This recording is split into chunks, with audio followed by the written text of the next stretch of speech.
Hey, welcome back, Ross Young. Today, I have a top 10 list. Top 10! Today's top 10. 10 reasons to not move from your home country. When you want to retire, stay there unless you're up for these challenges.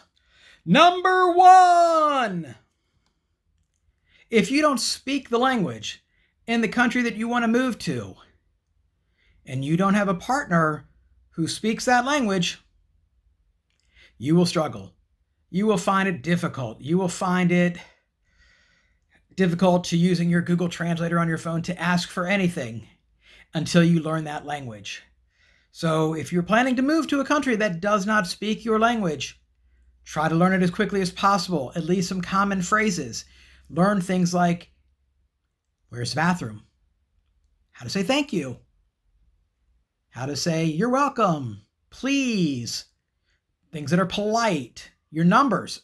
Probably the most important thing you can learn in any country are your numbers. Because when you go to buy something, which leads me to the next one, how much? How much and what are the numbers will be the most important thing you can learn in a foreign language once you move to that country. Number 2. Even if you could speak Thai, can you read Thai? Here's the owner's manual to my 1,000,000 baht truck. Let's pick out any page. Pick a card, any card. Notice the lettering. Where's my camera? Here it is. Where are the commas? Where are the spaces? Look at this top line. How do you know what the word is? There's no break in between it. It's just a whole bunch of letters jumped together. Not like English where it's 4-letter space, 5-letter space, 3-letter space, so you know which word is word.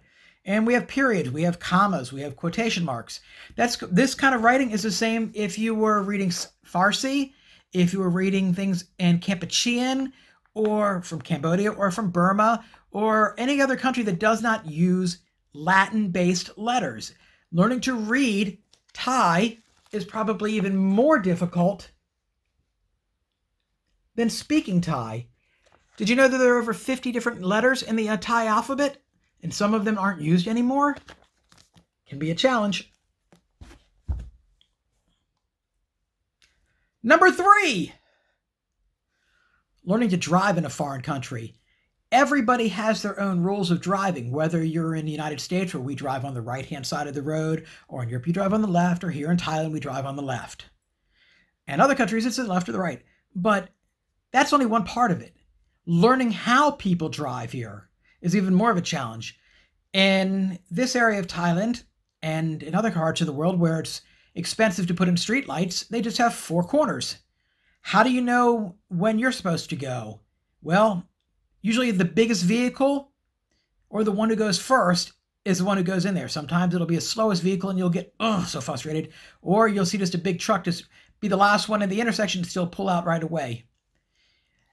Getting used to how people drive with an attitude here that they must be in front of you just because they don't want to be behind you. They will pass you in an unsafe manner. Drive on the side and the curb of the road just to get ahead. Motorbikes will turn first, look second to see if it was okay. Those are the things about driving in a foreign country that you won't be used to because in more Western civilization, we've got police everywhere making sure that people follow the rules. Here, we don't have police everywhere to follow the rules, so most people break the rules. Driving in a foreign country is just as difficult to learn as speaking or reading the language. Number 4. If you're going out to eat, maybe you're going to a place that has pre-made food like you would see at most of the grocery stores food courts, or even in the mall food courts where they have all the food just sitting in chafing pans and you just pick what you want. The labels will be all in Thai, so that's not going to be helpful for you. And you're looking at it and it all looks similar. You have no idea what is what unless you've had that dish before and you know specifically what it looks like. As an example, lap gai or lap mu, which is lap with chicken or pork, will look the exact same, especially if it's both using ground meat, because pork is white, chicken is white. You'll have to ask which is which, but otherwise it will look the same. You have no idea. Sometimes you order food and you tell them what you want and they ignore you and it's like it's not Burger King, you don't get it your way. It can be a very huge challenge when you see pre-made food and you have no idea what it is, what it tastes like, and the person selling it to you doesn't really care what you think. Number 5. You go out to a restaurant and the menu has no pictures and it's all in Thai.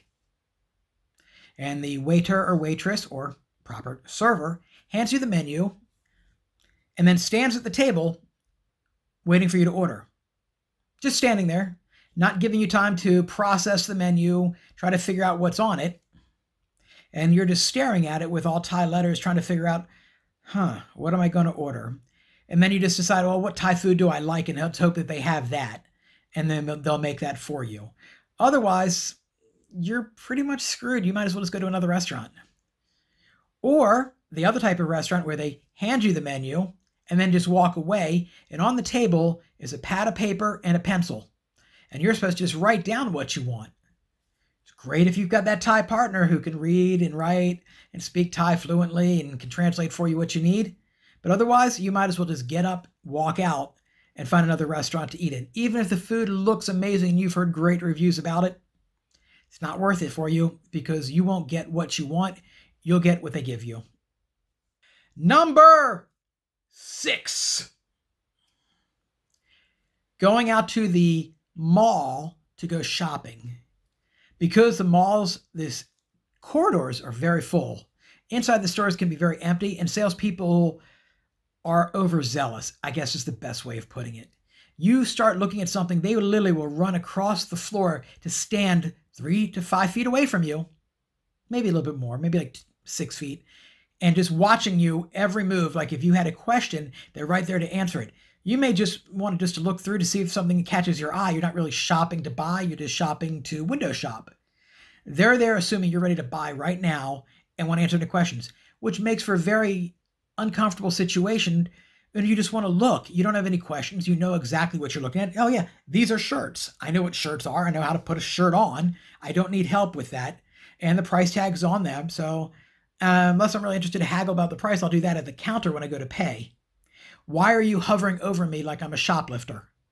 It's a very uncomfortable situation that we don't have in Western society. You're lucky if you can find someone to pay at the counter when you're ready to pay, because all the stores have already cut down their staff to just a cashier.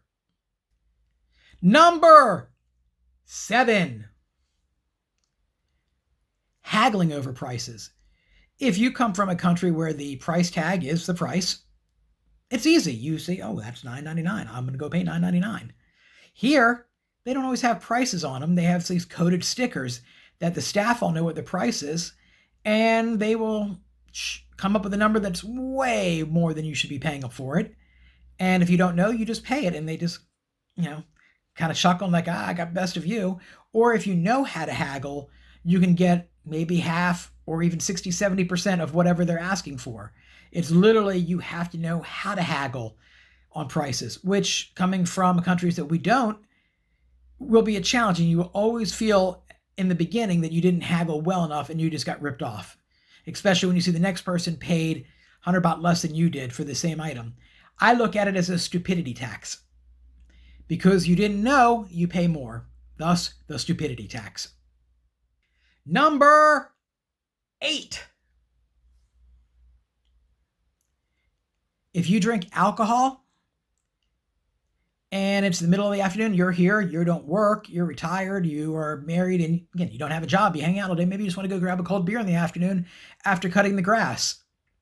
No, you can't do that because alcohol is not sold between 2 and 5 o'clock here. Some countries don't even serve alcohol at all, so it could be even more of a challenge.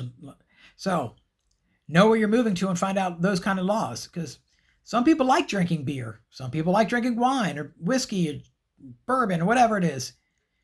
And if you can't buy it when you want it, I understand if it's 3 o'clock in the morning, but 3 o'clock in the afternoon, I should be able to buy a beer if I want to buy a beer. But no, all the stores are, no, cannot sell. I'm like, oh, such a bummer. Number 9. Get used to paying more for something that a Thai person will pay less for. even if it is a clearly stated price. Example of that are all public parks. There is the local price and the foreigner price.